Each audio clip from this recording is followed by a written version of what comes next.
Certaines antiquités de la Brafa n'ont plus aucun secret pour elle. Madame Temmerman, professeure d'histoire de l'art, remonte le temps à chaque arrêt qu'elle fait dans la foire, devant des visiteurs très attentifs. Bien sûr, nous avions connu de la céramique dans l'Antiquité, mais enfin, à partir du Moyen-Âge, la vaisselle était en bois ou en grès.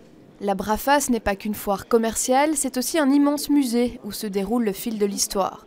Acheter n'est pas une obligation, se cultiver par contre est vivement conseillé, comme avec ces visites guidées. Que les gens comprennent mieux la continuité de l'histoire et comme quoi nous ne sommes pas dans notre époque détachés de ceux qui nous ont précédés, bien au contraire, et que ça vaut la peine de cultiver, surtout en temps de crise, le bien le plus vrai que nous possédions.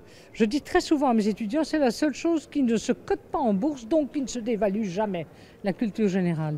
C'est l'essence même de l'humanisme européen. En une heure, Madame Temmerman aura fait le grand saut entre la Grèce antique et le 19e siècle avec une aisance captivante. Les visiteurs semblent conquis. Ici, elle parle des Byzantins et de Justinien qui a voulu conquérir l'Italie, etc. Bon, sinon, si on n'a pas lu le livre ou si on n'a pas connu l'histoire, ben, on s'instruit. C'est un vrai régal d'écouter Madame Temmerman qui a une connaissance extraordinaire de toutes les époques et qui nous balade depuis le Mexique, qui nous ramène à l'époque contemporaine et qui nous promène dans les allées. La Brafa autrement, à travers les visites guidées, c'est tous les jours en français ou en néerlandais jusqu'au 1er février.